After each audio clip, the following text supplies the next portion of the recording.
IJSO में आया था। नहीं तो बहुत सिंपल था। देखते हैं, एक एक करके देख लेते हैं एक बार। So which of the following statement is not true. तो इस वाले में क्या था, a molecule in a solid vibrate about the fix position. Actually ये वाला क्वेश्चन मैंने गलत डाला था पहले, बाद में सही कर दिया था, इसको करेक्ट किया था। तो इसमें 4 ऑप्शन है। The molecule in a liquid are arranged in a regular pattern, तो ये वाला शायद सही था ना, सेकंड सही था। किसी ने किया है या नहीं किया है, क्या चीटिंग कर रहे हो, क्या ऑनलाइन चीटिंग हो रही है या नहीं हो रही है? नो सर नहीं नहीं कर सर रहे। नहीं कर रहे। अभी तो सर 0%। टाइम ही नहीं होता कि paper No, sir sir. Time ही नहीं मिलता। पता नहीं यार। और ऊपर से खुद के साथ और अगर बैक करा भी तो फिर वो भी हो जाता है, बंद भी हो जाता है। पर बच्चे चाहें तो दूसरे मोबाइल से भी कर सकते हैं। दूसरे मोबाइल भी तो है। निकल जाते से ज्यादा। एक तो क्वेश्चन मेरे पे तो एक ही कंप्यूटर ही रहता है बस। पूरी जिंदगी अपाहिज रह जाओगे, मैं गारंटी दे रहा हूँ। अगर अगर किसी ने चीटिंग कर ली ना, मैं मजाक नहीं कर रहा हूँ, पूरी जिंदगी अपाहिज रह जाओगे। अगर किसी ने करी हुई है तो समझ जाना बात को, तो ध्यान से पढ़ा करो। अगर कोई क्वेश्चन नहीं आता तो छोड़ दो, लेकिन ऐसा मैं बता रहा हूँ मेरे टीचर ऐसे ही बोलते थे मुझे। सर पता नहीं हर टर्न पे ना टॉपर्स चेंज हो जाते हैं, पता नहीं क्या होता है एकदम से फेर बदल। सर मतलब हर टाइम टॉपर चेंज होता वही तो सर, पता नहीं एकदम से क्या फेर बदल होता है। अरे यार पढ़ने वाले बच्चे हैं तो क्यों नहीं चेंज होंगे टॉपर्स? तो फॉलोइंग नहीं सर, लास्ट वाला फर्स्ट पे, फर्स्ट वाला लास्ट में, ऐसा थोड़ी ना होता है। होता है, ऐसा भी होता है, हमारे क्लास में हुआ है इसलिए हम बता रहे हैं। सर पूरे 10 स्टूडेंट्स वही पिछली पहली बार उसके कम मार्क्स आए, उसमें ज्यादा सर मेहनत सब बाबा की करामत है। just mute yourself, just please. So which of the following statement is not true? तो इसमें 4 ऑप्शन थे। द मॉलिक्यूल, ये वाला तो हो गया ना। दूसरा वाला था, इसमें एक्चुअली क्वेश्चन शायद गलत लिखा था। इसमें क्वेश्चन सही किसी ने कोई पढ़ सकता है क्या? क्वेश्चन क्या था? which of the following is statement is not correct? So option था ए। Option is a. ये क्वेश्चन शायद गलत डाला हुआ था, इसका आंसर बाद में चेंज करवाया था ना। सर आपने सी डाला था जो कि गलत था। सही हो गया ना आंसर इसका? तो जी सर वो मुझे लगता है सीक्वेंस अलग था। okay. which of the following set of phenomena would increase on rising the temperature? Yes sir ये वाला पिछले टेस्ट में भी आया था। यस सर, हमारे टेस्ट में भी आया था, इसलिए हमने इसको दिया है 2 बार। मैं बता रहा हूँ, अब मैं ही नहीं बताऊंगा कहाँ। सर तो आईजेएस में भी आएगा क्या? अब मुझे नहीं पता, मुझे मिला था क्वेश्चन कहीं बार बार, तो मैंने इसको दिया था। Okay, Jyoti was asked by her mother. कोई पढ़ सकता है क्वेश्चन? सर कहना है Ayush Sharma. Ayush Sharma. Ayush Sharma. Jyoti was asked by her mother to add a pinch of potassium permanganate to water in a container. Sir इसके आगे सर दिख नहीं रहा, थोड़ा left. Okay sir. Container to disinfect it. As she added the crystals and observed the changes in water, the phenomena of diffusion came to her mind. She wrote the following statements. Identify the statements made by Jyoti that is incorrect. When the entire liquid is of uniform color, no further diffusion can be observed. सही था? ये sir एक बार हो जाएगा। Yes sir सही है। Solid का जो होता है उसमें बहुत टाइम लगता है। हाँ सर बी गलत है, क्योंकि जो सॉलिड का होता है उसमें बहुत ज्यादा टाइम लगता है। Okay, and diffusion will take place. Solid के बारे में थोड़ी ना लिख रही है वो तो। पोटेशियम परमैंगनेट को वाटर में मिक्स कर रही है।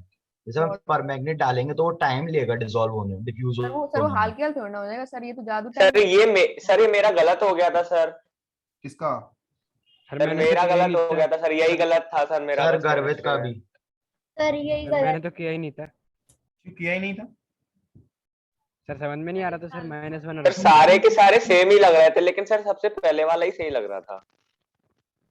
सर मैंने सबसे पहले वाला किया, पर वो सेकंड यार पोटेशियम परमैंगनेट के बारे में डिस्कस भी किया हुआ है, मैंने बताया भी था क्लास में, और आपके चैप्टर में एक्टिविटी भी शायद है। मेरे को लग रहा है इंस्टेंटली मिक्स होता है क्या? सर इंस्टेंट ही मिक्स हो जाता है क्या? ऑलमोस्ट डिफ्यूजन की डेफिनेशन भी स्पॉन्टेनियस। इसका आंसर पता है। क्या बोल रहे हो? वो उसमें इनकरेक्ट बोला। इसमें इनकरेक्ट बोला है? करेक्ट नहीं सर, वो सर उनको लग रहा होगा करेक्ट बोल दिया। सर हो जाता है, मेरे साथ भी। लास्ट वाला भी सही है क्या? लास्ट वाला भी सही है। Maximum colour in the liquid originate from bottom of the flower. इसमें डाउट आ रहा था मुझको। Yes, sir. Yes, sir. अच्छा तो सर लेकिन बी वाला तो सर पूरी तरह फॉल्स है। धीरे धीरे निकलता है उसमें से कलर। क्या लास्ट वाला तो सही होगा ऑब्वियसली। यार ऑब्वियसली प्रैक्टिकल किए मैंने नहीं देख पाओगे, और इसका प्रैक्टिकल किसी ने किया है आपके पोटेशियम परमैंगनेट का प्रैक्टिकल? यस सर, बाथरूम में किया था। कहाँ किया था? सर बाथरूम में। ओके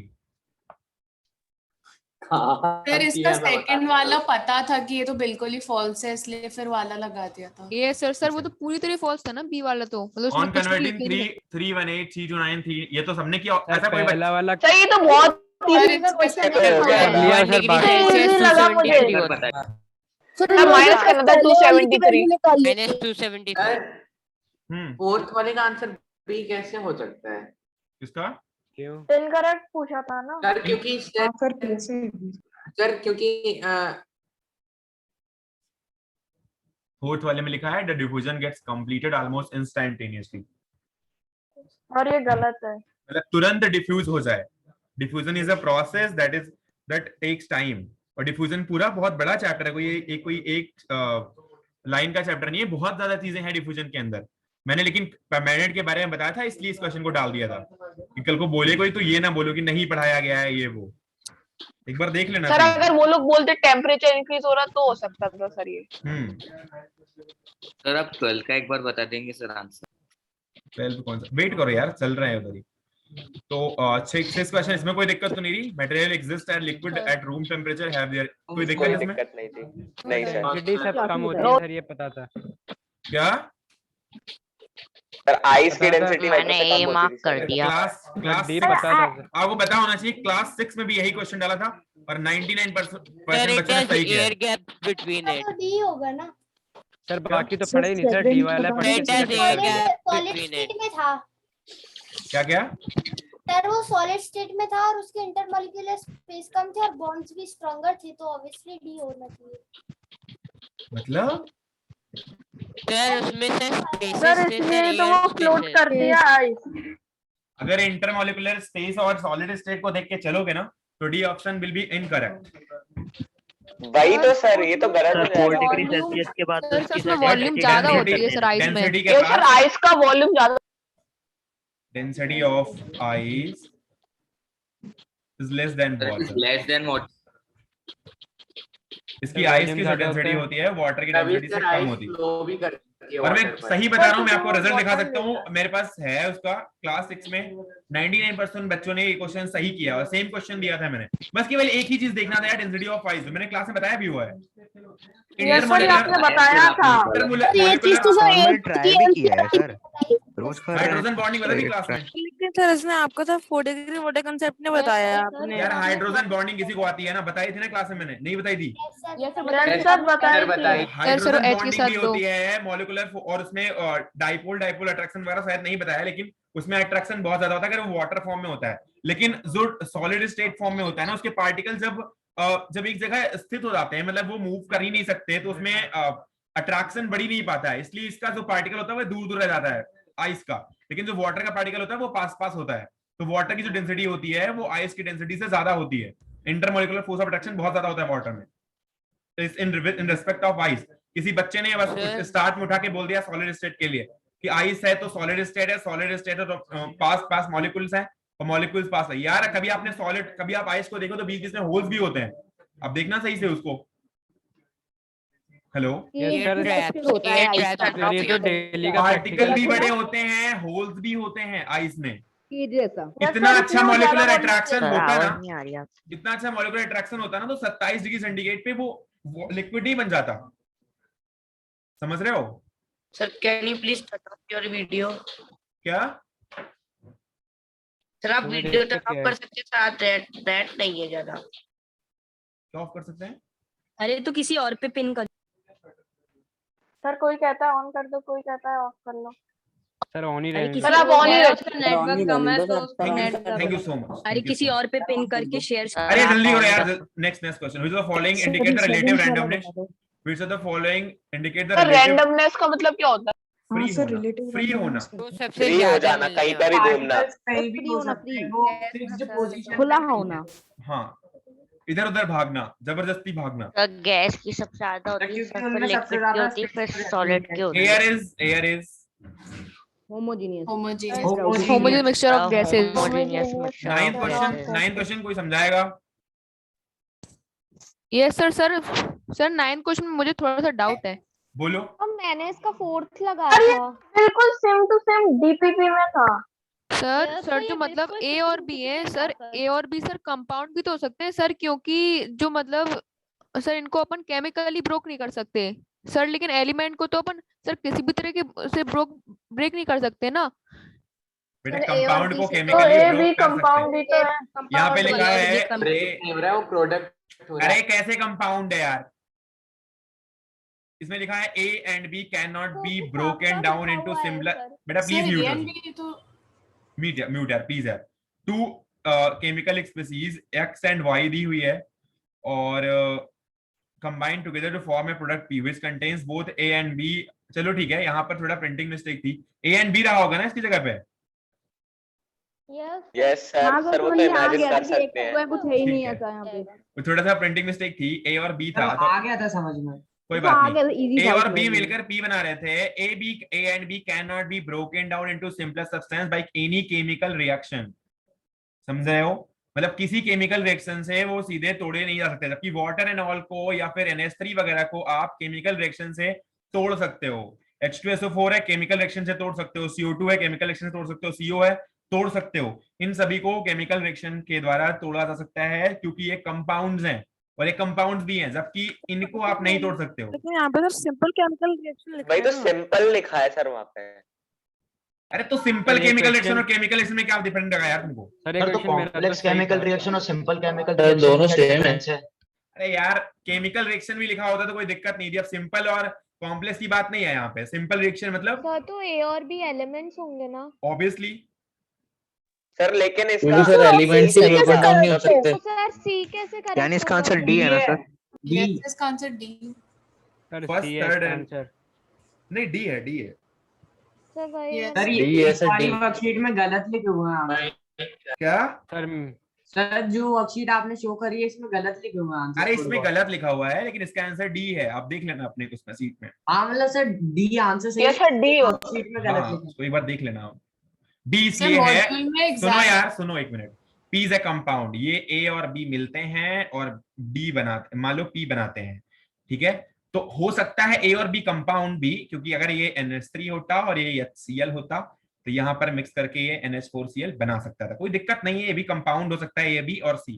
ये भी P एक कंपाउंड है, A B एक कंपाउंड है, ये भी एक सही बात हो सकती थी। लेकिन यहाँ पर लिखा हुआ है कि they can not be broken down into the simplest substance by any simple chemical reaction. अगर उनको सिंपल केमिकल रिएक्शन के, और केमिकल रिएक्शन में सिंपल और कॉम्प्लेक्स की बात नहीं करनी है यार, इतना ज्यादा दिमाग नहीं लगाना है। केमिकल रिएक्शन में वो बस टूट नहीं सकते, बस इसके लिए अगर टूट जाएगा तो वो कंपाउंड कहलाएगा, टूट नहीं जाएगा तो वो एलिमेंट कहलाएगा। मैंने चिल्ला चिल्ला के क्लास में बताया हुआ है। कोई दिक्कत है?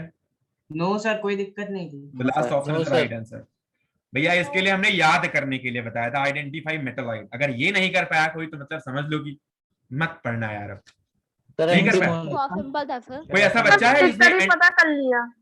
हाँ सर ये तो मॉड्यूल में एकदम हाईलाइट। सर वो 10 वाला सर सबका ही सही होगा। What will be formula of the ammonium? बेटा हर पेपर में 2-4 क्वेश्चन। ये बहुत इजी था। What will the formula of the ammonium sulphate? Yes sir. Sir ये भी ज्यादा ये भी सर। सर ये भी ज्यादा टफ नहीं था सर। सर कैन आई नहीं एक्सप्लेन करने की जरूरत है ही नहीं बेटा। इसमें क्या एक्सप्लेन करोगे? NH4 प्लस एक आयन है और SO4 माइनस माइनस एक नेगेटिव आयन है। दोनों के पास जब बनेगा तो ऑब्वियसली मैंने बताया हुआ है, अगर एक पॉजिटिव आयन है मान लो और आपने इसको सीधे 1 लिखना है और SO4 माइनस माइनस है, इसको आपने सीधे 2 लिखना है, क्रॉस मल्टीप्लाई करना है, आराम से ये बन जाएगा NH4 का होल ट्वाइस SO4।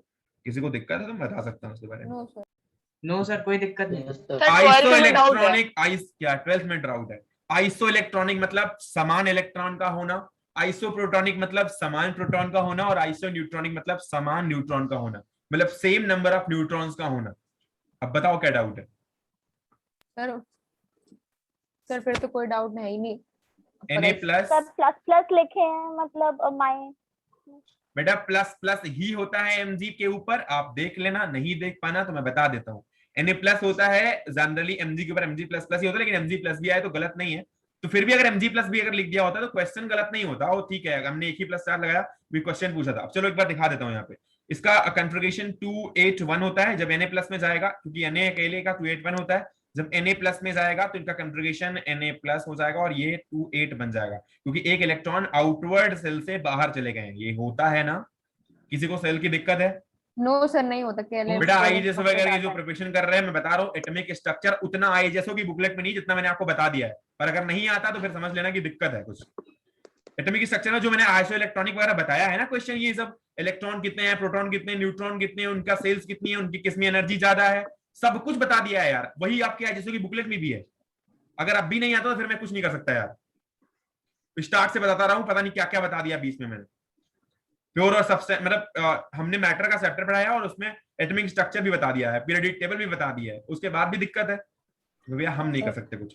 आइसो का मतलब समझे ना, समान होना। बहुत समस्या है फिर बहुत समस्या है, देख लेना।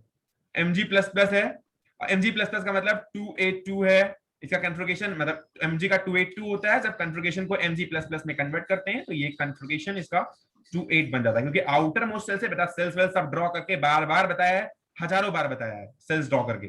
मुझे तो याद है, पता नहीं यार तुम्हें याद है कि नहीं, लेकिन मैंने बताया हुआ है कि लास्ट वाले सेल से 2 इलेक्ट्रॉन का जाना और इसके ऊपर 2 चार्ज का आना जायज है।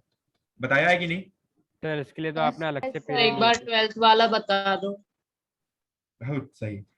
Mg++, अब देखो Na है, Na के पास इलेक्ट्रॉन है बेटा, मान लो, चलो दिखा देता हूँ, और म्यूट कर लो, ध्यान से सुन लेना अब।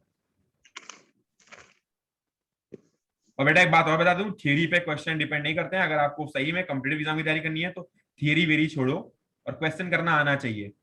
और ये 4 बार पढ़ लिया, इलेक्ट्रॉन क्या है, प्रोटॉन क्या है, न्यूट्रॉन क्या है, और आपने सोचा हमने बहुत पढ़ाई करी है, तो भूल जाओ वो दिन। मैं बता रहा हूँ बार बार। Na है, इसके पास 2 है अंदर वाले में, फिर 8 है, फिर 1 है, और आउटवर्ड सेल से एक इलेक्ट्रॉन का बाहर निकलना, क्योंकि इसको स्टेबलाइज करना है। बाहर वाले सेल में एक इलेक्ट्रॉन का होना बहुत ज्यादा अनस्टेबल बनाता है इसको, इसीलिए बाहर वाले सेल से एक इलेक्ट्रॉन निकलता है और निकल करके इसमें एक इलेक्ट्रॉन बच जाता है। सॉरी, एक इलेक्ट्रॉन, और समान इलेक्ट्रॉन नहीं रहते। हाँ, और एक इलेक्ट्रॉन अभी इसके पास अभी जो है 8 है, यहाँ पर बाहर वाली में 8 और इसके पास 2, तो टोटल नंबर ऑफ इलेक्ट्रॉन 10 है इसके पास। अब अगर मैं Mg++ की बात करूं, Mg++ वैसे कैलकुलेशन में तो दिक्कत ही नहीं होनी चाहिए, आराम से बताया हुआ है कि Mg के पास 12, अगर Mg अकेले होता, अगर ये Mg अकेले होता है, इसके पास 12 होता है एटॉमिक नंबर। सेम बताया हुआ है, अगर जो आपका एटम है वो न्यूट्रल है तो नंबर ऑफ प्रोटॉन्स और नंबर ऑफ इलेक्ट्रॉन्स की वैल्यू सेम होगी, और वही एटॉमिक नंबर भी होगा। तो 12 इसके पास एटॉमिक नंबर है और उतने ही नंबर ऑफ प्रोटॉन, उतने नंबर ऑफ इलेक्ट्रॉन होंगे, तो 12 इलेक्ट्रॉन और 12 प्रोटॉन होंगे, बताया हुआ है। और जब ये Mg++ में जाएगा, मतलब 2 इलेक्ट्रॉन को इसने डोनेट कर दिया, जैसे 2 इलेक्ट्रॉन को डोनेट करेगा इसके पास नंबर ऑफ इलेक्ट्रॉन 10 बच जाएंगे या नहीं? Yes sir, yes sir. Al++ है, पहले Al तो लिखो, उसके बाद इसके पास, क्योंकि 3 होगा, जरूरत नहीं कॉन्फ़िगरेशन करने की। Al को 13 लिखो आराम से, इसका 13 इलेक्ट्रॉन 13 प्रोटॉन होता है दोनों का। जैसे ही ये Al++ में जाएगा, मतलब 3 इलेक्ट्रॉन का बाहर जाना, इसको Al++ बना देना, वो दोनों साथ साथ ही होगा। 3 इलेक्ट्रॉन का बाहर जाना मतलब Al++ बना देना, और उसी वजह से Al++ बना है, क्योंकि 3 इलेक्ट्रॉन छोड़ के भागा है इसको। अब 10 इलेक्ट्रॉन इसके पास बचे हुए हैं, और अगर आप देख लो तो तीनों के पास नंबर ऑफ इलेक्ट्रॉन सिमिलर है। यहाँ भी 10 इलेक्ट्रॉन है, यहाँ भी 10 इलेक्ट्रॉन है, यहाँ भी 10 इलेक्ट्रॉन है। अगर किसी को दिक्कत अब भी है तो हम क्या करें यार, नंबर ऑफ इलेक्ट्रॉन सेम है, सारे नोबल गैस स्टेट के तरफ भाग रहे हैं, सारे के सारे नोबल गैस कॉन्फ़िगरेशन के बराबर भी सबके पास इलेक्ट्रॉन कॉन्फ़िगरेशन। अगर ये भी आ जाए कि इनमें से कौन ऐसे हैं जो नोबल गैस कॉन्फ़िगरेशन को फाइंड करते हैं, तो आप इनको लगाओगे Na+, Mg++ और Al++। क्वेश्चन बन सकता है जहां पर 4-5 पॉजिटिव आयन दिए हो, वहां पर Na+, Mg++ में कोई एक बैठा हो और ये बता रहा हो कि हम हैं नोबल गैस कॉन्फ़िगरेशन वाले, तो आप इन्हीं को लगाना, क्योंकि इनके पास 10 इलेक्ट्रॉन आउटर मोस्ट सेल में बच रहे हैं। टोटल इलेक्ट्रॉन का कैलकुलेशन करोगे तो वो आउटर मोस्ट सेल से इलेक्ट्रॉन निकल के टोटल सेल जो है उनके पास जितनी भी बच रही हैं, लेकिन इनके पास जो इलेक्ट्रॉन्स हैं वो as a noble gas configuration की तरह से हैं, क्योंकि सोडियम में 28 है, मैग्नीशियम में भी 28 बच गया अब, और एल्यूमिनियम में भी 28 बच गया। तीनों ही मैजिकल नंबर को फाइंड कर रहे हैं, इसलिए नोबल गैस कॉन्फ़िगरेशन की तरह से बिहेव करेंगे। अगर कोई दिक्कत है अब भी तो बताओ। नो सर, आगे समझ। ठीक है। सर अच्छा, Mg++ पे सर 2 इलेक्ट्रॉन है सर, तो वो इसलिए सर Mg++ बना सर, क्योंकि 2 इलेक्ट्रॉन छोड़ के चले गए इसलिए। ऑब्वियसली यार, अरे भैया हमने बताया हुआ है, बहुत देसी लैंग्वेज में बताया हुआ है। अगर घर में कोई नेगेटिव इंसान है और बाहर की तरफ चला गया तो आपके घर में पॉजिटिविटी आएगी। आपके पास अगर इलेक्ट्रॉन्स हैं मतलब कि उसके पास नेगेटिव चार्ज है, इलेक्ट्रॉन के पास नेगेटिव चार्ज होता है। अगर आपके घर से कोई भी नेगेटिव इंसान बाहर की तरफ जाता है, आपके घर में पॉजिटिविटी आ जाती है, खुशियों से भर जाता है घर। अगर बाहर से कोई नेगेटिव इंसान आपके घर में आया तो नेगेटिविटी लेकर के आएगा। इसलिए आप इसको घर की तरह से समझो, हर एक एटम एक घर है, और घर में अगर बाहर से कोई भी नेगेटिव इंसान आपके घर में प्रवेश करेगा तो ऑब्वियस सी बात है कि आपके घर में नेगेटिविटी फैलाएगा। तो इलेक्ट्रॉन भी आएगा तो नेगेटिव चार्ज को लेकर के आएगा। दिक्कत है कोई? No sir. नो सर, कोई No, दिक्कत sir. नहीं है। अभी नहीं समझ में आया तो हम sir. क्या करें यार। अब ABCD है, right ABCD in increasing order of pH value. पहला है H2SO4, दूसरा NaOH, तीसरा NH4OH, चौथा CH3COL। क्या क्लास में नहीं बताया क्वेश्चन मैंने? नो सर, आपने बताया सर, सर, बताया था है, सर। सर आपने पीएच वैल्यू कैसे बताया? Strong bases, weak bases sir बताया है आपने ना? लिखवाए भी थे सर, नोट्स में मेरे कोई लिखे एक्सप्लेन हैं। करेगा? कोई एक्सप्लेन करेगा? सर मैं सर मैं कर दूं? हाँ हाँ कर दो, सर कोई मैं भी करो। जिसको सर सर मैं कर दूं? pH value 1 2। हाँ सर आपने बताया था कि 1 सर को to अपना 6 नाम pH वैल्यू। नाम बताओ क्या क्या बोल रहे दिव्यांशु। सर आर्यमन। हो? आर्यमन बोलो बेटा। सर आपने बताया था जब pH वैल्यू 1 to 6 होती है तो वो एसिड्स होते हैं, और 8 to 14 बेसिस, जिसमें 1 to 3 नहीं 6.5 भी एक एसिड है भैया, 6.5 भी एक एसिड है। अगर 6.5 किसी की वैल्यू है सर वो 7 तक सर क्योंकि सर 7 से लेस सर 7 तो 7 तक उसकी वैल्यू पॉइंट में भी आ सकती है, लंबा लाइन में पॉइंट भी होते हैं। तो ये कभी भूल के मत कहना कि वो हर हमेशा उसकी हमेशा वैल्यू आएगी एक होल नंबर की तरह से। नहीं, अगर वो वैल्यू पॉइंट में है तब भी वो एक एसिडिक एसिड मानी जाएगी उसकी। 6.5 है, 6.75 है, 6.005 है, तब भी वो माना जाएगा एसिडिक है यार। समझ रहे हो ना? तो 1 से 6 मत बोला करो कभी। आगे बोल सकते हो। हाँ बोलो जल्दी बोलो। इससे फिर ऐसे 8 to 14 बेसिस रहेंगे, और उन्हीं के हिसाब से हम लोग अरेंज करते हैं। कैसे अरेंज कर दिए यार? सर मैं अरेंज करवाऊं? H2SO4 1 to 3 में स्ट्रॉन्ग एसिड है, NaOH बेस है, तो सर उसके पीछे सर साफ pH साफ लिखा है value सर 10 to कि जो 14 बेस भी- होंगे वो OH आयन डोनेट करेंगे, जो एसिड होंगे वो हमेशा सर, नहीं मैं- डोनेट अगर करेगा। इंक्रीजिंग ऑर्डर में करना है तो सर H2SO4 पहले आ जाएगा, और फिर NH4OH वो बेस है, तो फिर पहले H2SO4 आएगा, फिर NH4OH आएगा। सर मैं थोड़ा सा प्रकाश डालूं? हाँ हाँ बताओ।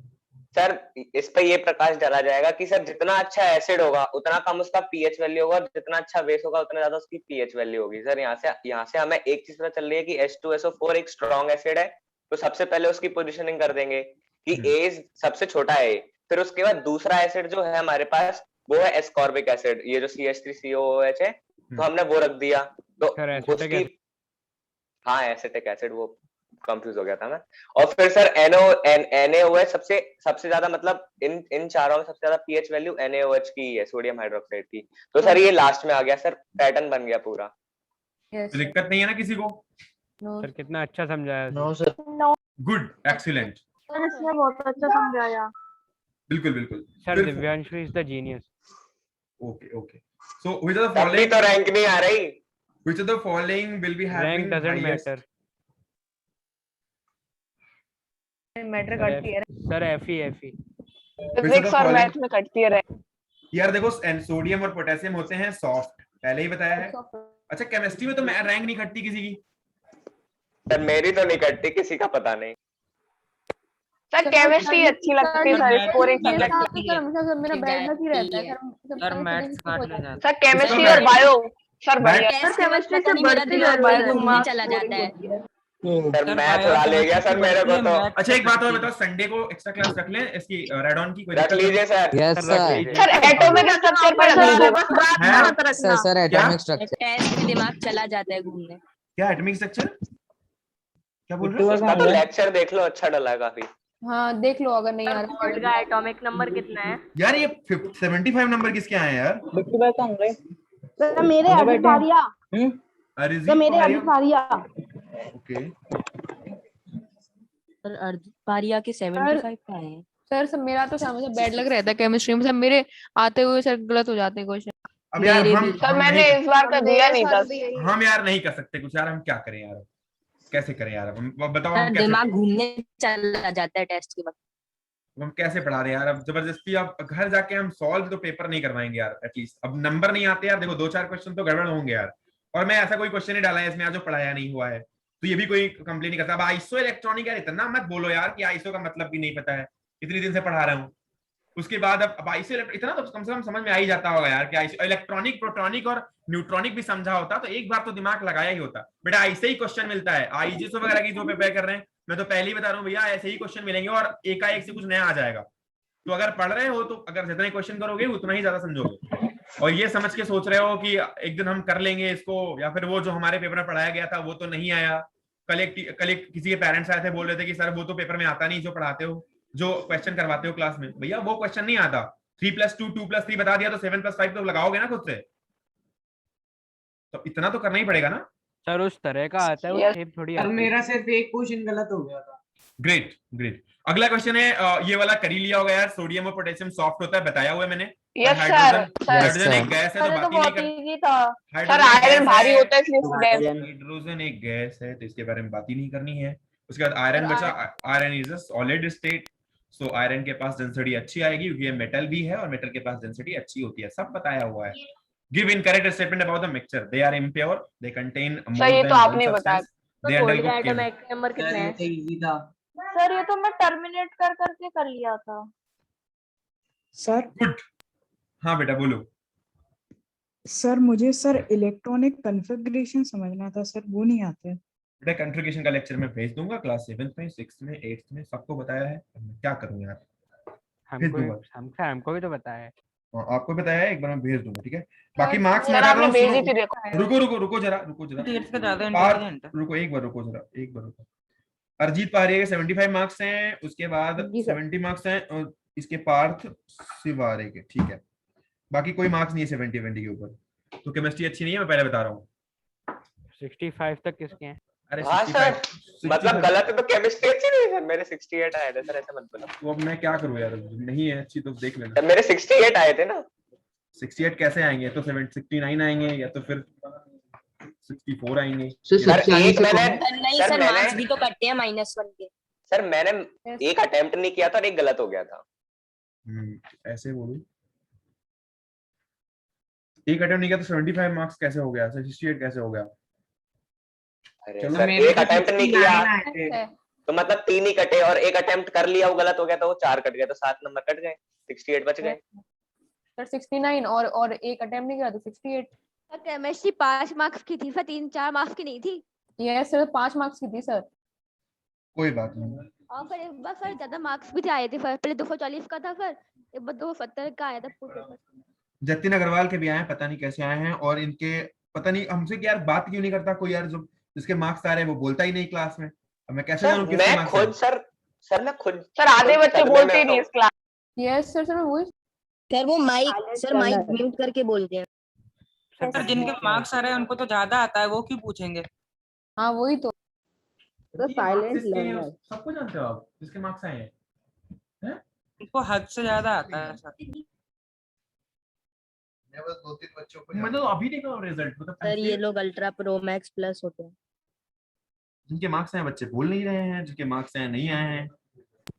सर ये पीछे के लोग तो बोलते ही नहीं है। गुड बेटा गुड। सर पीछे बेंच वाले चलो छोड़ो, जो भी हुआ। सर बैक बेंचर्स ही टॉप करते हैं। हम भी बैक बेंच में बैठा करते थे, बैक बेंच पे, कोई बात नहीं। सर तो सारी बेंच पीछे लगा दो, आगे रखो ही नहीं। कुछ बैक बेंचर टॉप फिर वो बैक बेंच रह नहीं जाएगी। हाँ बस दूरियां बढ़ जाएंगी बोर्ड जो से। टॉप करते हैं वो तो लड्डू वड्डू लेके आया करें कम से कम यार। सर मैं टॉप करूंगा ना तब सर आपके लिए लड्डू लेके आऊंगा। सर घेवर लेके आऊंगा। सर जो आप खाओगे वो मैं बहादुर के लाऊंगा। अरे कोई लाता वाता नहीं है, सब ऐसे सर आप बोलो तो रबड़ी ले आऊंगा। सर पहले मैं टॉप बोलने की बात है सर। सर अरे सर आप बोलो तो बेंगोली बोलने दो सर कुछ। सर आजम से लेके मतलब नहीं है सर अभी सर मोटा आ जाते हैं। शादी से गुलाब जामुन आए थे, मैं गुलाब जामुन ले आऊंगा, बच गए। बेटा एक टर्म है एक्वस, बार बार देखने को मिलेगा। एक्वस टर्म आपको आगे चल के केमिस्ट्री में बार बार देखने को मिलेगा। एक्वस का मतलब होता है वाटर। एक्वस का मतलब होता है हिंदी में जलीय होना। हमने हिंदी मीडियम से पढ़ा हुआ है जब हम पढ़ रहे थे 10th में, तो हमने पढ़ा था जलीय होना। जलीय मतलब जल से युक्त, पानी से जुड़ा हुआ, पानी से जुड़ा हुआ, पानी से मिला हुआ। हाँ बोलो। सबको म्यूट कर देंगे तो अच्छे से समझ में आ जाता है, नहीं तो सब बोलते हैं। ओके सर आप म्यूट कर दे तो फिर कम समझ आ। अरे नहीं यार, म्यूट नहीं, सुनो पहले पूरी बात। पहले प्लीज प्लीज यार म्यूट हो सर प्लीज। एक्वस का मतलब होता है जलीय होना। जलीय का मतलब होता है कि पानी से युक्त होना या पानी से मिला हुआ होना। जब कोई सब्सटेंस ऐसा है जो एक्वस सॉल्यूशन बना रहा है, मतलब वो पानी के साथ मिला हुआ है, तो उसे हम कहते हैं एक्वस सॉल्यूशन।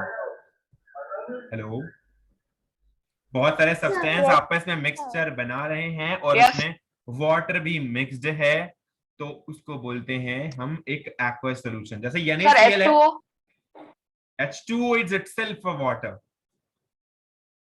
अगर जैसे NaCl का सॉल्यूशन बन सकता है, या फिर अगर कोई एसिड डिसॉल्व हो रहा है वाटर में, तो वो भी एक एक्वस सॉल्यूशन बन सकता है। या फिर कोई भी सब्सटेंस ऐसा बन रहा है जो वाटर के साथ, जैसे मान लो कभी कभी आपने देखा होगा, आपने तो शायद नहीं देखा है, जैसे मान लो कैल्शियम कार्बोनेट लिखा हुआ है, तो कैल्शियम कार्बोनेट जो है ये एक सॉलिड स्टेट में होता है, और कैल्शियम कार्बोनेट के बगल में कभी कभी डॉट के साथ H2O डला हुआ होता है। अगर कभी किसी ने देखा हो तो कभी कभी CaCO3.H2O लिखा हुआ होता है, ये कभी कभी 6H2O लिखा हुआ होता है, कभी कभी CaCO3.5H2O लिखा हुआ होता है, कभी CaCO3.4H2O लिखा हुआ होता है। मतलब ये होता है कि इसमें एक रेशियो में CaCO3 है और 6 के रेशियो में है वाटर, मतलब 1:6 के रेशियो में वाटर और CaCO3 प्रेजेंट है। मतलब वाटर के साथ CaCO3 को लिया गया है। CaCO3 को बोलते हैं कैल्शियम कार्बोनेट, चूना पत्थर भी बोलते हैं। किसी ने अगर देखा हो चूना पत्थर तो पता चलेगा, नहीं देखा है तो YouTube पे सर्च करना चूना पत्थर। नहीं जानता कोई चूना पत्थर? सर जानते तो सर जानना है। लाइमस्टोन ना, वो पानी में उड़ जाते काम हैं। आता है। कोई बात नहीं, कोई बात नहीं, देखना एक बार। ये मैं कभी कभी मैं बता रहा हूँ एक्वा सॉल्यूशन के बारे में, ये कभी कभी बेटा प्लीज यार म्यूट हो सर, प्लीज यार, जबरदस्ती की बात नहीं, बहुत मजाक कर लिया है। जब जलीय सॉल्यूशन होगा या फिर कोई एक्वा सॉल्यूशन होगा, उसमें वाटर के साथ उस सॉल्यूशन को मिक्स करके रखेंगे। अच्छा एक बात मैं बता दूं, जैसे मान लो आपके पास है सोडियम, या मान लो आपके पास है H2O। H2O है, इसको बोलते हैं लिक्विड। जब ये सॉलिड स्टेट में हो जाएगा तो इसको बोलेंगे H2O सॉलिड। जो समझने वाली बात है बेटा वही समझो, बाकी एक्वस का डेफिनेशन कोई नहीं पूछता, मैं बार बार बता रहा हूं आपको। अब H2O सॉलिड हो गया, H2O लिक्विड हो गया, ये H2OG हो गया, इसको गैसेस स्टेट। तो ये लिक्विड स्टेट में है, सॉलिड स्टेट में है, गैसेस स्टेट में। इतना तो हर कोई समझता होगा। अब जैसे NaCl लिखा हुआ है, NaCl भी लिखा हुआ है। अब यहाँ पर लिक्विड लिखा होता, समझ लो लिक्विड स्टेट में, लिक्विड स्टेट में जनरली हो नहीं सकता क्योंकि ये सॉलिड है, प्योर सॉलिड। इस यहाँ पर लिखा हो सकता है NaClAQ, NaClAQ। यहाँ पर जैसे L लिखा होता है, यहाँ पर जैसे S लिखा होता है, यहाँ पर जैसे G लिखा होता है, वैसे यहाँ पर AQ लिखा होता है। AQ का मतलब होता है 10th में लिखा रहता है। AQ का मतलब होता है 10th मतलब 10th के NCERT बुकों में ऐसा लिखा है। L का मतलब ऐसा नहीं है, ऐसा नहीं। और आपको पढ़ना है 10th का भी, ये भी दिमाग में रख के चलना। तो सर पढ़ना तो है सर, मैं बता रहा हूँ ऐसा NCERT में लिखा है। हाँ तो ये 9th में 8th में भी है भैया, हमने पढ़ाया हुआ है, हमें पता है।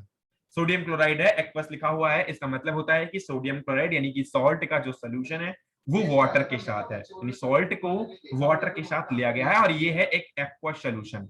कोई दिक्कत है किसी को यहाँ तक? No sir. तो लिख सकते हो द सॉल्यूशन। सर लिखने की जरूरत नहीं, लिखने की जरूरत है, कोई बात नहीं, आगे बढ़ जाऊं फिर।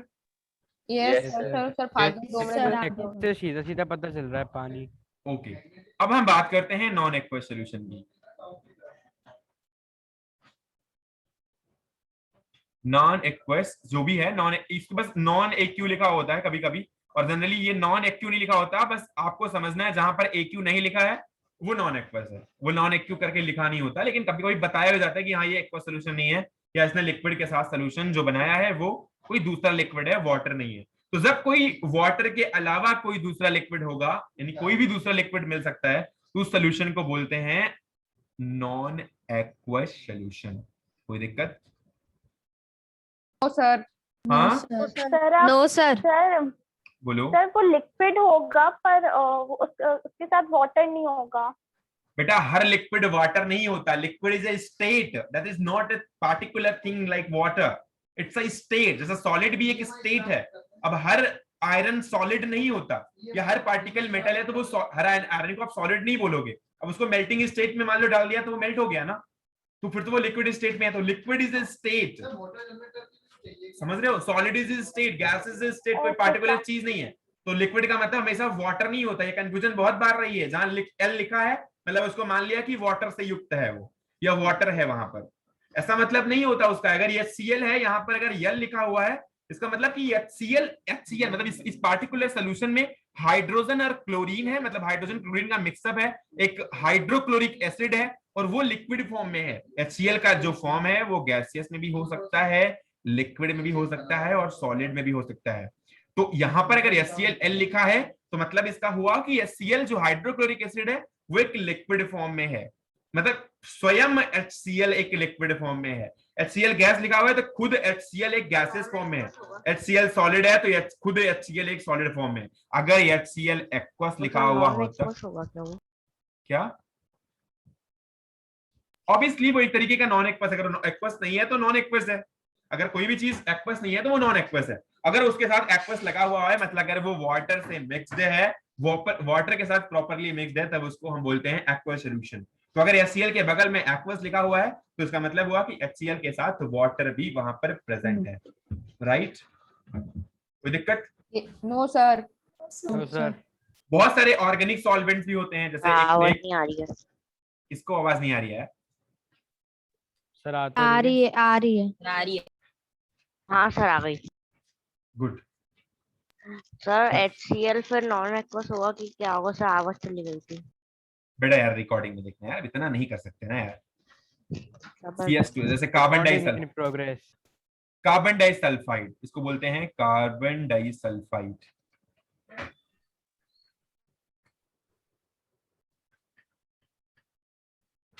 कार्बन डाइसल्फाइड, कार्बन डाइसल्फाइड जैसे ये हो गया एक सॉल्यूशन ऑफ, ये ऑर्गेनिक सॉल्वेंट होता है एक, ठीक है, कार्बन और सल्फर से युक्त है। जैसे CCl4 है, कार्बन टेट्राक्लोराइड। सर पार्टी कहां दे रहे हैं? आगे क्या है?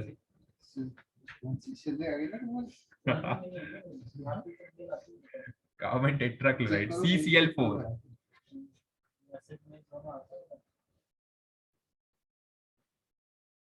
ओके, ये भी एक ऑर्गेनिक सॉल्वेंट है।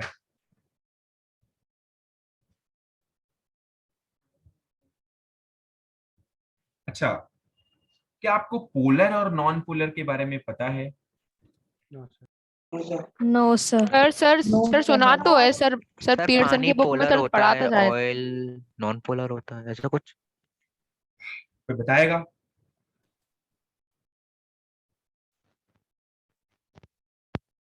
किसी को ने कभी कुछ सुना है पोलर एंड नॉन पोलर के बारे में? सर सुना नहीं। सर सुना Yes, है sir, पर सुना इतना तो है। deep नो नहीं सर। इतना अभी deep नहीं पोलैरिटी पता, तो सर सुनी सुना है। होगी, पोलैरिटी क्या होती है? No sir. Yes no sir. No sir. No no अरे, सर। फिजिक्स में तो सुना ही होगा polarity at least. Electric magnet charge तो पढ़ा ही होगा। Separation of electric charge. Magnet तो पढ़ा ही Slightly होगा। positive No. at the end. हाँ, Slightly positive at the end. Good. Magnet तो पढ़ा ही होगा at least. Sir separation of electric charge. ओ हाँ यस सर पढ़ा है सर, पोलैरिटी उस magnet of polar non polar. Good good. जैसे पॉजिटिव और नेगेटिव चार्ज में जब सेपरेशन हो जाए, या फिर किसी भी पार्टिकल का पॉजिटिव नेगेटिव या फिर आयंस में सेपरेशन होने की थोड़ी बहुत पॉसिबिलिटी भी हो ना, तो वहां पर पोलैरिटी शो करता है। कभी कभी पोलैरिटी में पूरी पोलैरिटी या फिर पूरा आयन ही चेंज हो जाता है, या पूरा आयन ही ऊपर आता है। कभी कभी पार्शियल आयन होते हैं, तो पार्शियल आयन भी पोलैरिटी का ही एक टाइप है। नॉन पोलर कह सकते हैं कि सर टेम्पररी मैग्नेट।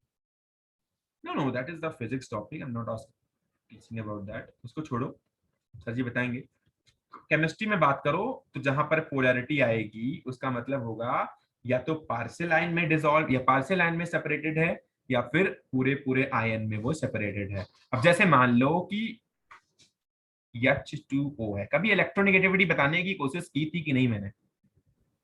ये सर बताया था, सर बताया था सर, लोन पेयर वगैरह बताया था, लोन पेयर इलेक्ट्रोनेगेटिविटी। जब दो एलिमेंट ऐसे आपस में बॉन्ड बना रहे हो या कंपाउंड बना रहे हो जहां पर इलेक्ट्रोनेगेटिविटी डिफरेंस बहुत ज्यादा हो, तो वहां पर पार्शियलिटी होती है और वहां पर पोलरिटी होने के चांसेस बहुत ज्यादा हो जाते हैं। जब जब दो एलिमेंट ऐसे हो जहां पर इलेक्ट्रोनेगेटिविटी डिफरेंस बहुत कम होता है, वहां पर बॉन्ड फिक्स्ड होते हैं, वहां पर कोवेलेंट बॉन्ड ऐसे होते हैं जिनमें बहुत ज्यादा पोलरिटी होने के चांसेस नहीं होते। लेकिन जब इलेक्ट्रोनेगेटिव डिफरेंस ज्यादा है तो पोलरिटी मतलब आपको मैंने बताया हुआ है उस वक्त बॉन्ड का टूटना। जैसे मान लो हाइड्रोजन आयोडाइड है, तो हाइड्रोजन आयोडाइड में आयोडीन के पास या हाइड्रोजन फ्लोराइड है, तो फ्लोरीन के पास स्लाइटली नेगेटिव और हाइड्रोजन के पास स्लाइटली पॉजिटिव चार्ज होता है। बेटा हर चीज नोट्स नहीं बनवाई जा सकती, please watch the video and try to make the notes. अगर नहीं आता तो मेरे को बता देना।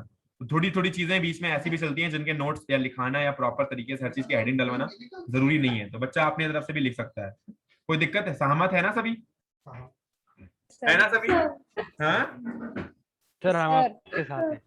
हिंदी दिवस है, ठीक है, कोई बात नहीं। सर पोलैरिटी एक बार सर कंफर्म कर रहा हूँ कि पोलैरिटी एक पॉसिबिलिटी होती है separation of positive and negative ions. Obviously, या एग्जैक्टली।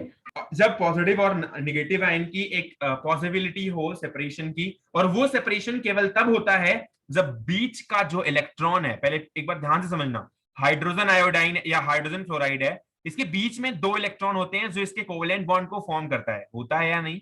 मैंने बताया हुआ है या नहीं एक एक इलेक्ट्रॉन की शेयरिंग? यस सर, बताया था यार, सब बताया था। फ्लोरीन के पास एक इलेक्ट्रॉन, एक बार फिर से बता दें, एक बार फिर से बता दें। बताओ सर, थोड़ा सा रिवाइज हो जाएगा। यस सर, एक बार से बता दो। ये देखो बता दिया। हाइड्रोजन का एक इलेक्ट्रॉन है और फ्लोरीन का 7 इलेक्ट्रॉन है। फ्लोरीन को जरूरत है अपने माइक में से आवाज आ रही है। ओके, हमारी से ही आ रही है। फ्लोरीन के पास 7 इलेक्ट्रॉन ऑलरेडी हैं और उसके पास एक इलेक्ट्रॉन लेने की जरूरत है। अब एक इलेक्ट्रॉन अगर फ्लोरीन के पास हो जाएगा तो उसका ऑक्टेट कंप्लीट हो जाएगा, और हाइड्रोजन को 2 इलेक्ट्रॉन बनाने की जरूरत है क्योंकि इसके लोएस्ट सेल के पास 2 इलेक्ट्रॉन की ही पॉसिबिलिटी है और 2 इलेक्ट्रॉन की ही जरूरत है। मैंने के सेल बताया हुआ है, बार बार चिल्ला चिल्ला के के सेल के बारे में डिस्कस किया हुआ है कि हाइड्रोजन लिथियम जैसे एटम बस इतने में ही खुश है कि इसके पास 2 इलेक्ट्रॉन हो जाए। ठीक है, तो अब हाइड्रोजन के पास 2 इलेक्ट्रॉन बनाने की पॉसिबिलिटी थी, इसलिए इसने क्या किया, एक एक इलेक्ट्रॉन की शेयरिंग करी। एक एक इलेक्ट्रॉन की शेयरिंग करते वक्त इसने एक बॉन्ड बनाया और हाइड्रोजन और फ्लोरीन के बीच में एक बॉन्ड बन गया। अब इस बॉन्ड का एक रहस्य है जो आपको दिखाई नहीं पड़ता। हर एक बॉन्ड के पीछे कुछ ना कुछ जरूर होता है जो किसी को पता नहीं चल पाता बॉन्ड को देख करके। बॉन्ड के बीच में, हर एक बॉन्ड के बीच में 2 इलेक्ट्रॉन छुपे हुए होते हैं कहीं ना कहीं। एक अगर सिंगल बॉन्ड है या एक सिग्मा बॉन्ड बन रहा है, सिग्मा बॉन्ड मत समझना नहीं तो ज्यादा दिक्कत हो जाएगी। सिग्मा बॉन्ड नहीं, आप सिंगल बॉन्ड समझो कि एक सिंगल बॉन्ड अगर प्रेजेंट है उसके बीच में 2 इलेक्ट्रॉन कहीं ना कहीं छिपे हुए होते हैं, और 2 इलेक्ट्रॉन जो छुपे हुए हैं ये अगर इन्हीं को ही हम ऑब्जर्व करें ये किधर मूव कर रहे हैं तो हम पोलरिटी को चेक कर सकते हैं। मैंने बताया था इलेक्ट्रोनेगेटिविटी वो होती है जो लोन पेयर को, या फिर लोन पेयर भी बताया था ना, लोन पेयर बताया था ना? Yes sir, lone pair is a pair of electron. ज्यादातर इलेक्ट्रॉन की कैपेबिलिटी होती है या पॉसिबिलिटी यही उनके अंदर रहती है, या उनकी टेंडेंसी टाइप की बनी होती है कि उनको 2 इलेक्ट्रॉन बना के रखना है, एक साथ कंबाइन करके रखना है, वो उनकी लोन पेयर बनाने की स्ट्रेंथ है। अच्छा, लोन पेयर को अपने तरफ एक्सेप्ट करने की कैपेबिलिटी या फिर नेगेटिव चार्ज को अपने ऊपर अटेन करने की जो कैपेबिलिटी होती है उसे ही हम बोलते हैं इलेक्ट्रोनेगेटिविटी। बोलते हैं यस सर, बताया है ना, नेगेटिव चार्ज को अपने ऊपर संभालने की, या फिर डबल इलेक्ट्रॉन है या फिर लोन पेयर ऑफ इलेक्ट्रॉन है उसको अपनी तरफ अट्रैक्ट करने की जो टेंडेंसी है, जितनी ज्यादा स्ट्रेंथ है इसमें अपने ऊपर अटेन करने की, जितनी ज्यादा स्ट्रेंथ है या अपने ऊपर इलेक्ट्रॉन को एक नेगेटिव चार्ज को रखने की जितनी ज्यादा स्ट्रेंथ है उसी के पास उतना ज्यादा इलेक्ट्रोनेगेटिविटी होगी। कोई दिक्कत? No sir. तो अगर हाइड्रोजन और फ्लोरीन के बीच में एक बॉन्ड बना है, हाइड्रोजन और फ्लोरीन के बीच में इलेक्ट्रोनेगेटिविटी फ्लोरीन की बहुत ज्यादा होती है, तो ये करता क्या है, इस बीच वाले इलेक्ट्रॉन को अपनी तरफ अट्रैक्ट करने की कोशिश करता है। जब अपनी बीच वाले इलेक्ट्रॉन को अट्रैक्ट करने की कोशिश करता है, आपको पहले ही बताया हुआ है कि एक से इलेक्ट्रॉन का देना और एक इलेक्ट्रॉन से लेना, मतलब जब सोडियम ने एक इलेक्ट्रॉन को दिया था तो पॉजिटिव बना था, और क्लोरीन ने एक इलेक्ट्रॉन को लिया था तो नेगेटिव बना था। और आज ही बताया है इलेक्ट्रॉन का घर के अंदर आना मतलब घर को नेगेटिव कर देना, और इलेक्ट्रॉन का घर से बाहर जाना मतलब घर को पॉजिटिव कर देना। बताया है सर। तो ये पार्शियल तरीके से फ्लोरीन की तरफ जब ये बॉन्ड अट्रैक्ट हो रहा होता है या इलेक्ट्रॉन अट्रैक्ट हो रहा होता है तो पार्शियल तरीके से पॉजिटिव चार्ज और पार्शियल तरीके से नेगेटिव चार्ज इसके ऊपर आ जाता है। मैंने इसका रीजन नहीं बता दिया, मुझे नहीं लगता कि बहुत टफ है ये, बस बीच वाले इलेक्ट्रॉन को, क्योंकि हर एक बॉन्ड के बीच का एक रहस्य है, उसके पास 2 इलेक्ट्रॉन छुपा हुआ होता है। अगर इलेक्ट्रोनेगेटिविटी किसी के पास ज्यादा है, अगल बगल वाले जो एटम है अगर उनमें किसी एक के पास इलेक्ट्रोनेगेटिविटी ज्यादा है, क्योंकि फ्लोरीन के पास इलेक्ट्रोनेगेटिविटी ज्यादा होती है, हाइड्रोजन के पास बिल्कुल इलेक्ट्रोनेगेटिव नहीं है। मैंने शायद इसका सीक्वेंस भी बताया, left to right periodic table में चलोगे तो इलेक्ट्रोनेगेटिविटी की वैल्यू बढ़ती जाएगी। बताया नहीं बताया? यस सर बताया। फ्लोरीन के पास सबसे ज्यादा इलेक्ट्रोनेगेटिव होती है और ये अट्रैक्ट करने की एबिलिटी रखता है। जब बीच वाले सेंट्रल इलेक्ट्रॉन को अपनी तरफ अट्रैक्ट कर रहा होता है तो ये सामने वाले के ऊपर पॉजिटिव चार्ज पार्शियली डाल देता है, क्योंकि हाइड्रोजन कहीं ना कहीं धीरे धीरे से अपने इलेक्ट्रॉन को दूसरे के ऊपर खिसका रहा होता है और घर बुरे आदमी को घर से बाहर निकाल रहा होता है, मतलब थोड़ी थोड़ी पॉजिटिविटी अंदर आ रही होती है, इसलिए पार्शियली पॉजिटिव चार्ज के ऊपर आ रहा होता है। और फ्लोरीन धीरे धीरे से इसके इलेक्ट्रॉन को अपने अंदर लाने की कोशिश कर रहा होता है, इसीलिए इसके ऊपर धीरे धीरे से नेगेटिव चार्ज आ रहा होता है, इसलिए इसको बोलते हैं फ्लोरीन पार्शियली नेगेटिव हो जाता है और हाइड्रोजन पार्शियली पॉजिटिव हो जाता है। कभी ये पॉजिटिवली पॉजिटिव मतलब पार्शियली नहीं, बल्कि कभी कभी ये कंप्लीटली भी हो जाते हैं पॉजिटिव और या माइनस। जब ये बॉन्ड बनाते हैं किसी दूसरे के साथ या किसी रिएक्शन में टेक पार्ट करते हैं तो उस वक्त ये पॉजिटिवली और नेगेटिवली पूरी तरीके से हो जाते हैं। लेकिन यहाँ पर जब हाइड्रोजन फ्लोराइड ऐसे एज इट इज दिया गया है तो यहाँ पर इसके पास पार्शियल पॉजिटिव और पार्शियल नेगेटिव चार्ज अवेलेबल है। क्या कोई दिक्कत रही यहाँ तक किसी को? नहीं रही यही पॉजिटिव चार्ज और नेगेटिव चार्ज का सेपरेशन। हाँ ओके, यही पॉजिटिव चार्ज और नेगेटिव चार्ज का सेपरेशन होता है, तो धीरे से सेपरेट हो जाते हैं या धीरे से अपने ऊपर पॉजिटिव रखने या नेगेटिव रखने की टेंडेंसी को शो करते हैं। इसे ही हम बोलते हैं पोलैरिटी, राइट? Yes sir. कोई दिक्कत? No sir.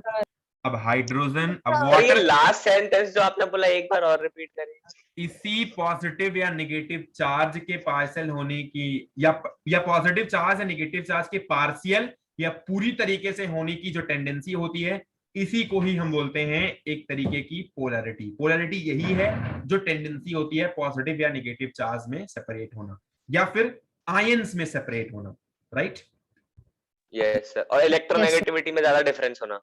इलेक्ट्रोनेगेटिविटी ज्यादा डिफरेंस होगा तो ज्यादा पॉसिबिलिटी आएगी, वो टेंडेंसी ज्यादा बढ़ेगी, क्योंकि ज्यादातर इलेक्ट्रॉन को, अरे यार एक भैया 2 लोगों के बीच में हाथ बंधे हुए हैं और दोनों अपने अपनी प्रभुत्व को दिखाना चाहते हैं, अपनी अपनी स्ट्रेंथ को दिखाना चाहते हैं, तो अगर एक बहुत ज्यादा मजबूत है और एक बहुत ज्यादा कमजोर है तो ऑब्वियस सी बात है कि इस बॉन्ड का टूटना यानी कि आयंस में डिवाइड होना बहुत आसान है। सही बात है सर आपने इतनी अच्छी हिंदी सीखी कहाँ से सर? हमारी तो इतनी अच्छी है नहीं, बस आज निकल रही है क्योंकि तो, सर हिंदी स्कूल में पढ़ा है ना। नहीं मैं पूरा नहीं हिंदी में, ऐसी कुछ बात नहीं होती। नहीं ऐसा कुछ नहीं है, पूरा नहीं पढ़ा हिंदी में। सुनो पहले बात सुनो यार, अरे यार टॉपिक छूट जाएगा प्लीज।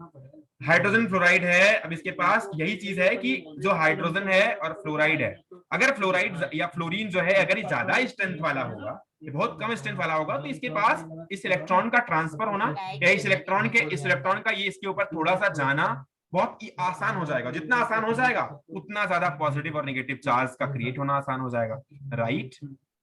इसीलिए मैंने बोला कि इलेक्ट्रोनेगेटिव, हाँ स्लाइटली नेगेटिव हो जाएगा। सत्य बात है। अगर एक कमजोर है एक मजबूत है तो ऑब्वियसली वो जल्दी से खींच लेगा। अगर दोनों मजबूत हैं तो फिर दिक्कत होगी ना, इतनी कैसे खींच पाएगा? बीच वाले इलेक्ट्रॉन अगर मान लो यहाँ पर फ्लोरीन और फ्लोरीन लगा हुआ होता, मान लो यहाँ पर फ्लोरीन और फ्लोरीन होता, तो बीच वाला इलेक्ट्रॉन अगर फ्लोरीन और फ्लोरीन के बीच में बना हुआ है तो ये फ्लोरीन कहता हम लेंगे और ये कहता हम लेंगे, तो पोलैरिटी क्रिएट कर पाता? नहीं कर पाता। तो इलेक्ट्रोनेगेटिविटी का डिफरेंस होना, इसीलिए मैंने बोला स्टार्ट में कि इलेक्ट्रोनेगेटिविटी का डिफरेंस होना जरूरी है। तो वही चीज वाटर में भी होती है। अभी किसी ने मुझे बताया था कि हमको इतना पता है कि वाटर पोलर सॉल्वेंट है, बताया था ना? बताया था? नहीं बताया? चली गई थी।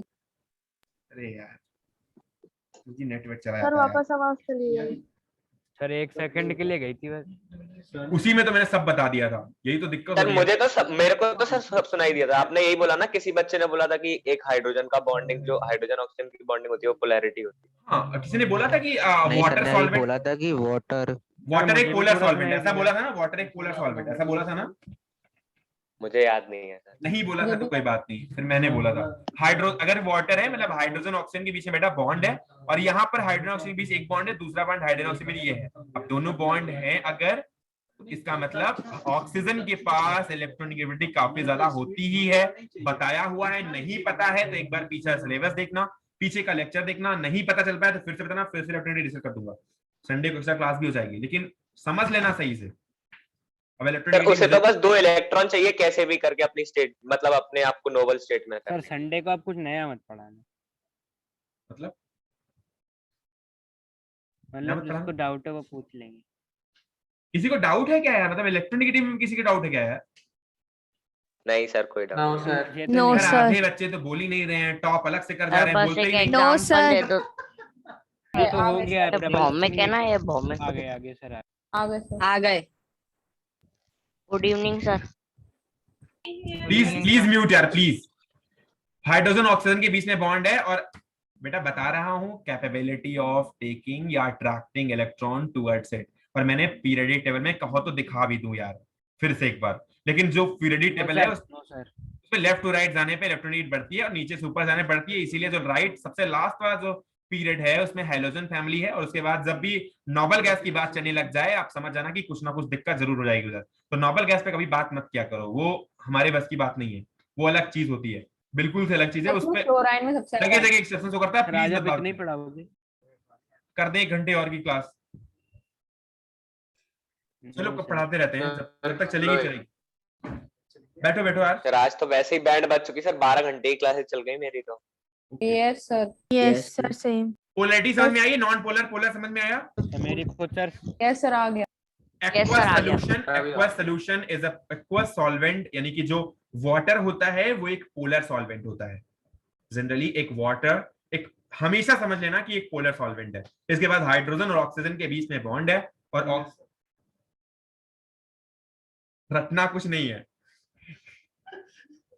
सर आवाज चली गई थी सर, आपकी आवाज। ऑक्सीजन के बाद सर क्या बोला सर आपने? ऑक्सीजन के वही पास सर, आपकी आवाज आ रही इलेक्ट्रोनेगेटिव, ऑक्सीजन के पास इलेक्ट्रोनेगेटिव ज्यादा है, हाइड्रोजन के पास इलेक्ट्रोनेगेटिव कम है, इसलिए अपनी तरफ इलेक्ट्रॉन को अट्रैक्ट करता है और पार्शियल नेगेटिव और पार्शियल पॉजिटिव चार्ज को क्रिएट करता है। कोई दिक्कत है? No sir. No sir. No sir, all right. यार नहीं पढ़ पाओगे, सही से पढ़ लेना। अब ये मैं समझना कि 4 चीजें बताई हैं तो कम बताई हैं। इलेक्ट्रोनेगेटिव सही से पढ़ना, बार बार काम आएगी। जैसे उस दिन पढ़ाया था और कुछ बच्चे इसको ऐसे स्किप करके चले गए कि हमारे सिलेबस का क्या मतलब है। सर एक एग्जांपल दे दो, एक और इलेक्ट्रोनेगेटिविटी का। इलेक्ट्रोनेगेटिविटी मतलब अपनी तरफ इलेक्ट्रॉन को अट्रैक्ट करना। संडे को एक्स्ट्रा क्लास में बताता हूँ सर। ये तो समझ गया सर, बस एक एग्जांपल है सर। सर हीलियम को ले लो और क्लोरीन को ले लो सर, एग्जांपल अच्छा हो जाएगा। हीलियम बॉन्ड नहीं बनाता है, हीलियम बॉन्ड। हीलियम बोल रहा हूँ सर मैं, सॉरी। कोई बात नहीं, कोई बात। अब नाइट्रोजन है, अपनी तरफ ले लो, इसको अपनी तरफ ले लो, इसको अपनी तरफ। अब यहाँ पर ज्यादा इलेक्ट्रोनेगेटिव नाइट्रोजन है और कम इलेक्ट्रोनेगेटिव हाइड्रोजन है, तो नाइट्रोजन अपनी तरफ बॉन्ड को, ये इलेक्ट्रॉन को, बीच के इलेक्ट्रॉन को अट्रैक्ट करने की कोशिश करता है। यार म्यूट कर लो यार, 10 मिनट की तो क्लास है यार, उसमें पता नहीं क्या कर रहे हो। Please mute mic. उसके बाद अब यही जो इलेक्ट्रॉन को अपनी तरफ अट्रैक्ट करने की कैपेबिलिटी, यार प्लीज यार, अपनी तरफ अट्रैक्ट करने की कैपेबिलिटी है, उसी को कहते हैं इलेक्ट्रोनेगेटिविटी। कोई दिक्कत? No sir.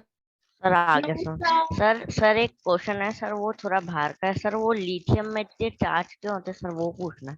लिथियम में सर लिथियम ही क्यों बैटरीज में यूज होता है बहुत ज्यादा सर, उसका एक कोई रीजन है क्या सर? बता। रिडक्शन पोटेंशियल बहुत ज्यादा होता है, इलेक्ट्रोनेगेटिव सीरीज देखना अच्छे से पता चलेगा। रिडक्शन पोटेंशियल बहुत ज्यादा होता है। अब रिडक्शन पोटेंशियल नहीं पता चले तो एक बार इलेक्ट्रोकेमिकल सीरीज में आना, अपन को देखना पड़ेगा। इलेक्ट्रोकेमिकल सीरीज बताइए शायद मैंने क्लास में यार। यस सर बताइए सर, पूरी बताइए।